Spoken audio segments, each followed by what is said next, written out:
लगातार हम इस वक्त बड़ी कवरेज पर बने हुए हैं। आपको बता दें कि आतंकवाद के खिलाफ भारत को ईरान का साथ मिला है। दिल्ली में जो भारत और ईरान के बीच ज्वाइंट कमीशन की बैठक हुई है, उसमें दोनों देशों ने आतंकवाद को लेकर कड़ी निंदा की है। ईरान के विदेश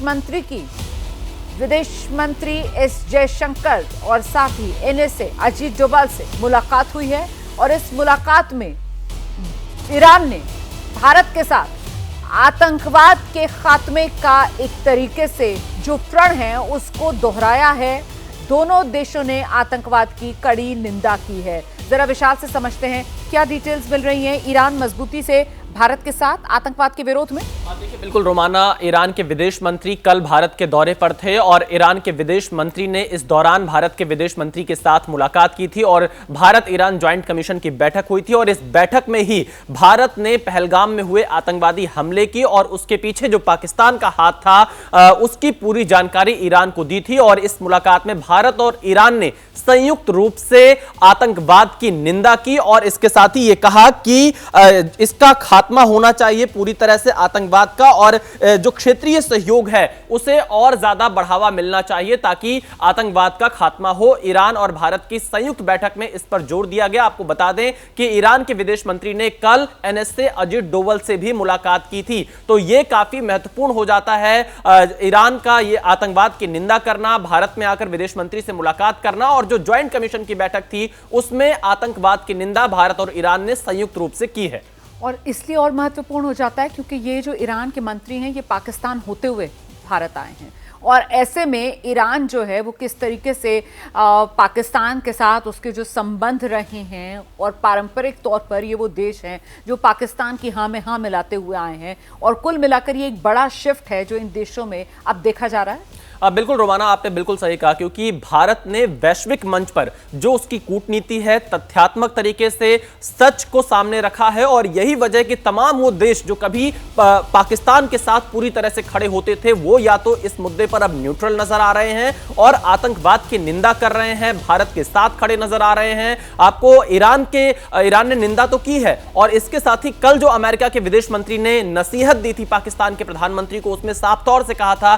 कि पाकिस्तान आतंकवाद का समर्थन तत्काल प्रभाव से बंद करे, आतंकी समूहों का समर्थन करना बंद करे पाकिस्तान। तो यह कहा जा सकता है कि वैश्विक मंच पर आतंकवाद के खिलाफ इस लड़ाई में भारत को बड़ा साथ मिलता हुआ दिखाई दे रहा है। पाकिस्तान अलग थलग पड़ता हुआ नजर आ रहा है और भारत तथ्यात्मक तरीके से जो तमाम सबूत हैं आतंकवाद और पाकिस्तान का जो कनेक्शन है वो पूरी दुनिया के सामने रख रहा है और पाकिस्तान बेनकाब हो रहा है। और इसीलिए ईरान जैसे देश हों या फिर सऊदी अरब के विदेश राज्य मंत्री से कल जब मुलाकात हुई थी विदेश मंत्री की, उस दौरान भी तमाम बातें भारत की तरफ से रखी गई हैं और पूरी दुनिया भारत की बात को सुन रहा है और आतंकवाद की निंदा कर रहा है। मुझे लगता है जरा जल्दी से अंकित गुप्ता के पास दर्शकों को लेकर चलेंगे और जरा अंकित से समझेंगे हम किस तरीके से जिस बात का जिक्र यहाँ स्टूडियो में हम कर रहे हैं। अंकित,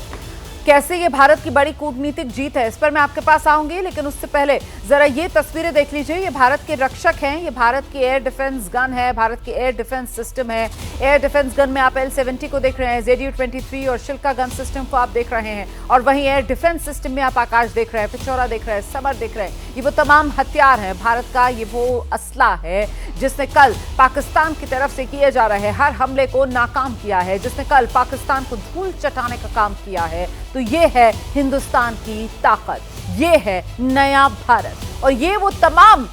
सैन्य शक्ति भारत की। अमूमन आप इन जो उपकरण हैं, जो हथियार हैं, उनको कब देखते हैं? 26 जनवरी का मौका होता है और जब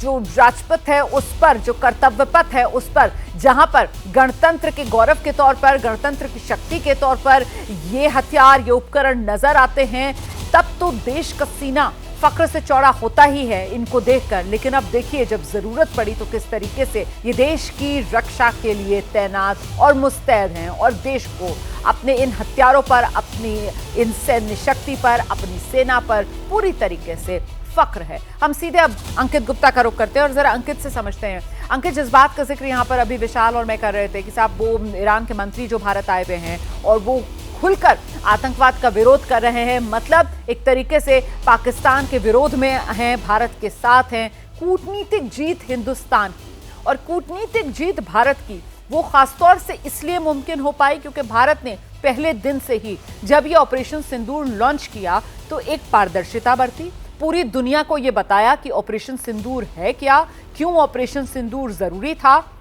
और किस तरीके से ऑपरेशन सिंदूर में वो जो 9 टारगेट आतंकवाद के वो 9 अड्डे जिन्हें भारत ने निशाने पर लिया, कैसे वहां आतंकवादियों को पाला पोसा जा रहा था पाकिस्तान की तरफ से और कैसे वहां का आतंकवाद भारत के लिए नासूर बना हुआ था। यही पारदर्शिता, यही संवाद, यही कम्युनिकेशन जिसने भारत की इस कूटनीतिक जीत की नींव रखी। अंकित गुप्ता,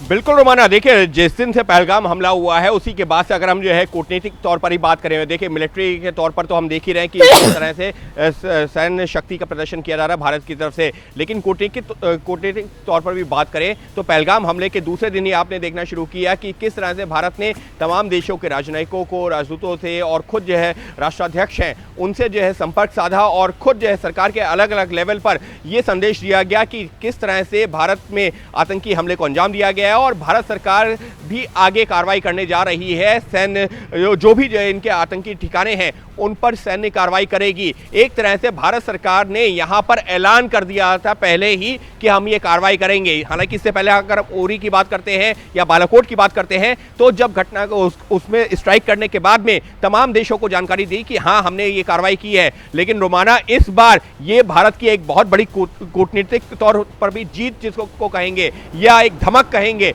कि आपने दुनिया भर के तमाम देशों को पहले ही बता दिया कि किस तरह से हमारे निर्दोष लोगों को मारा गया है, धर्म पूछ करके मारा गया है और इस वजह से आतंक का हम सफाया करेंगे। और जहां पर भी खुद प्रधानमंत्री ने, अगर हम रोमाना बात करते हैं प्रधानमंत्री के बयान की, बिहार में जब पहुंचे तो उन्होंने हिंदी में तो कहा ही, लेकिन अंग्रेजी में जो बोल करके कि दुनिया के किसी भी कोने में क्यों ना छुपे हो आतंकी और उनके आतंक के आका, उनके खिलाफ हम कार्रवाई करेंगे। भारत ने यह साफ तौर पर बता दिया कि हम यहां पर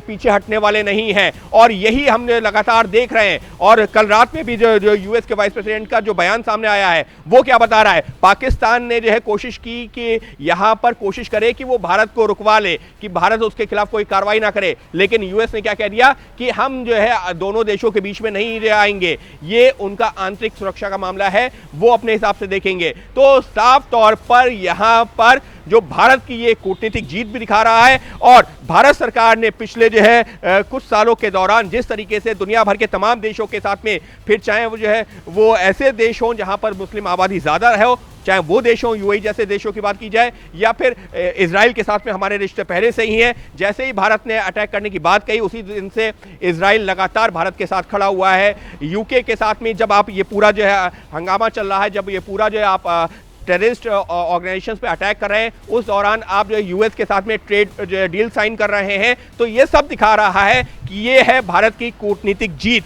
ये है भारत की कूटनीतिक रणनीति, जिसके तहत एक तरफ आतंकवाद का खात्मा किया जा रहा है तो दूसरी तरफ दुनिया भर के देशों को अपने साथ में लेकर के आगे बढ़ रहे हैं।